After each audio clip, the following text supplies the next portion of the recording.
spins a web any size. Catches thieves just like flies. Look out, here comes the Spider-Man.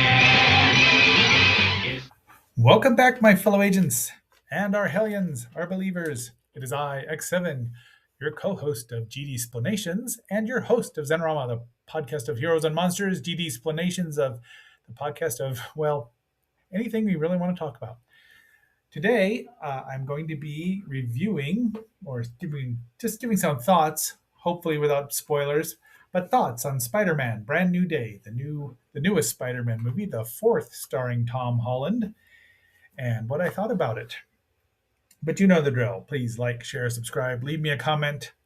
Leave us a comment on either channel because it'll be cross-posted on both. And just tell us what you think about the movie. Did you like it? How do you rank it in the not the Toby movies, in the Tom Holland movies? I know where I rank it, but we'll discuss that. Anyway, if you're ready, let's get on with the show.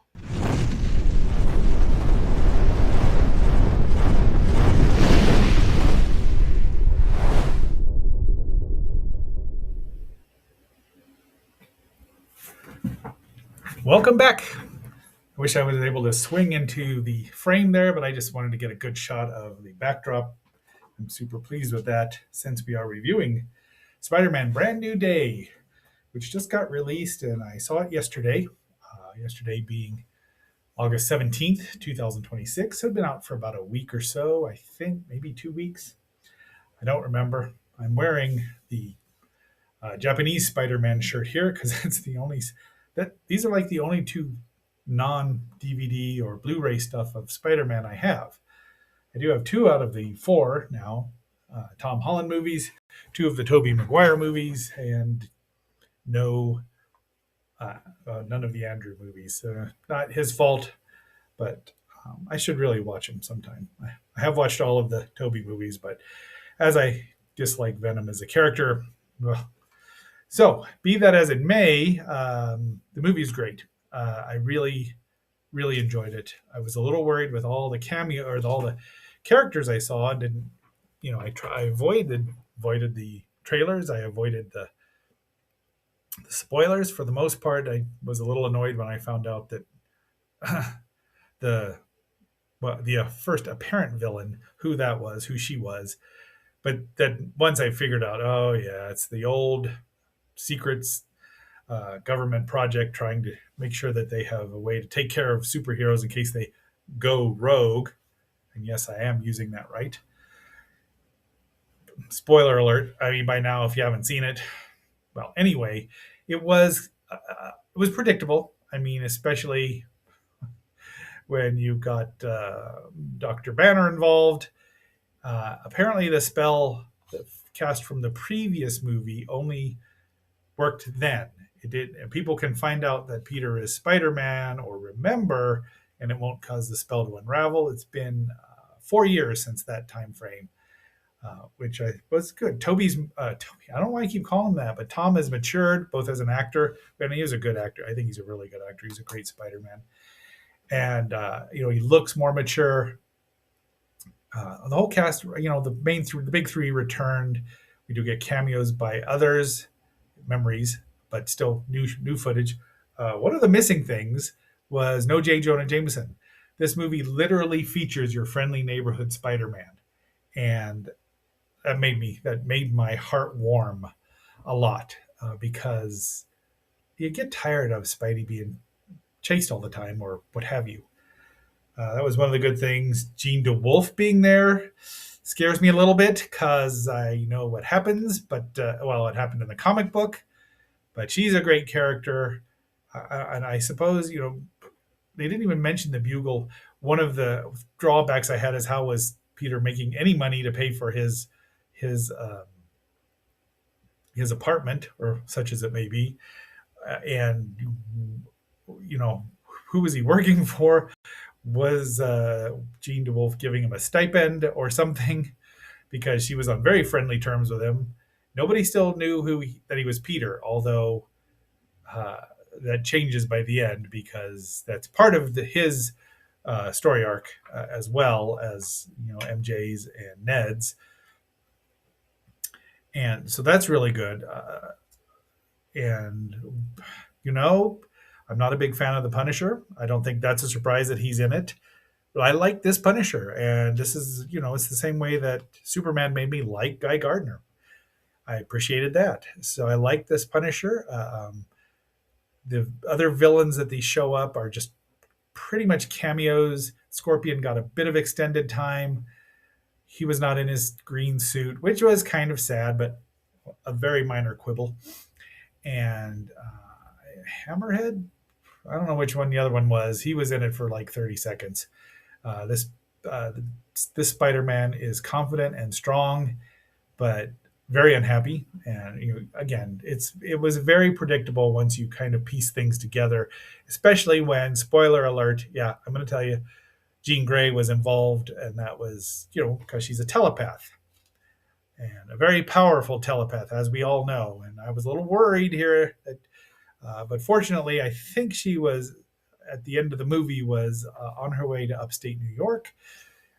One would hope. They did have the trailer for Endgame, or not Endgame, Doomsday there, which it didn't tell me a lot, although there's going to be a lot of people in that. And like this movie, I think they're banking on the viewers knowing, they banked on, who the Punisher, knowing who the Punisher was. And I think that they're doing that a lot here. And who the Scorpion was, and even the other villain, and even Damage Control, which has been shown up in many of the Marvel movies, but wasn't used to this extent. So there's a lot of them thinking, okay, these movies have been in the public eye now for some 20 plus years, especially the X-Men. And they're counting on people that now these X-Men are obviously going to be mostly, if not all, recast, at least maybe except for Professor X. We'll see. They already did sort of recast him, which for First Class, which I really liked. But other than that, the only other cameo to report or guest star was Bruce Banner, Dr. Banner, who apparently now, at least at this point, has got an inhibitor on to keep the Hulk under control, which I thought he and the Hulk had a discussion, and that's where Professor Hulk showed up. And he did tell, in She-Hulk, he told Jennifer, his cousin, that she had to, keep all of this in control. So that was very unexplained. And he didn't hurt anyone, fortunately, but he did cause a lot of damage because he's the Hulk. And it was nice to see the Hulk back. And I am sure we're going to get a thing. We got a Spidey versus the Hulk, which happened early on in Spidey's career in the comic books. We're going to get the Thing versus the Hulk. It's got to happen. People are going to want to see it.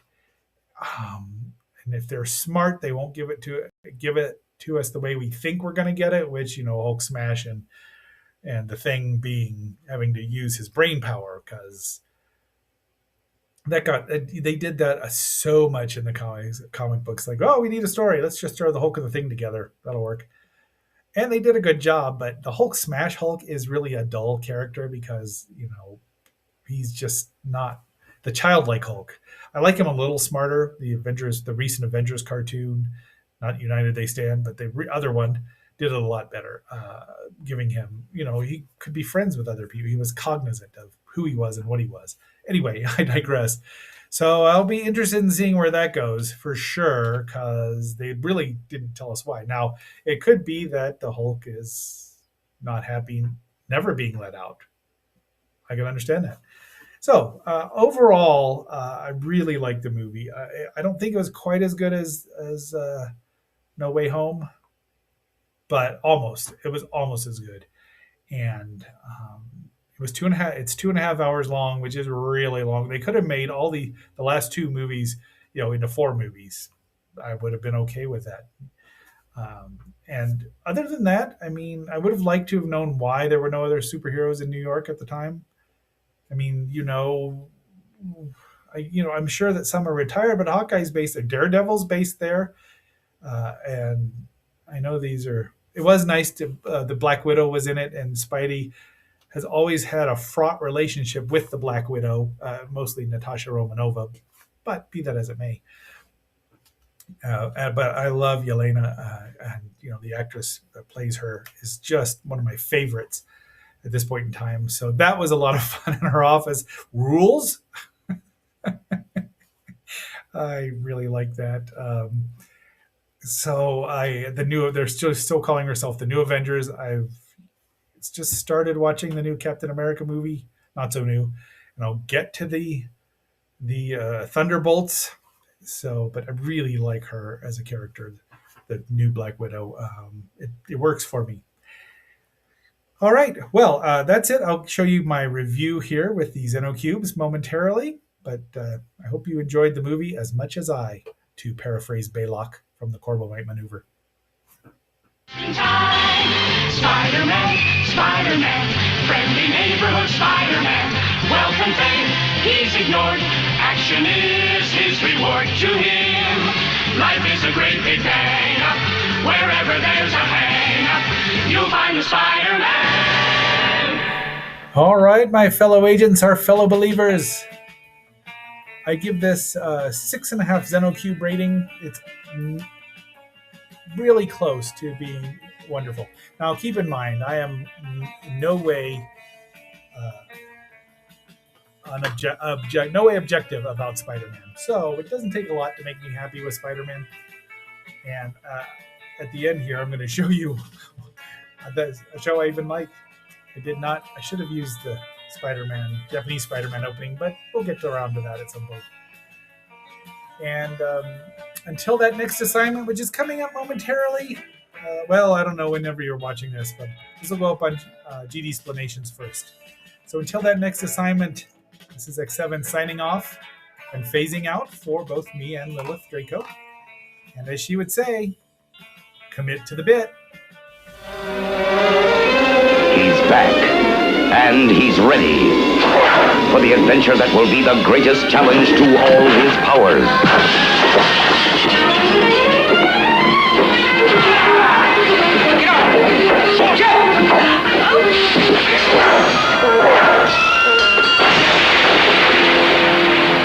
No one can do what he can do when Spider-Man strikes back.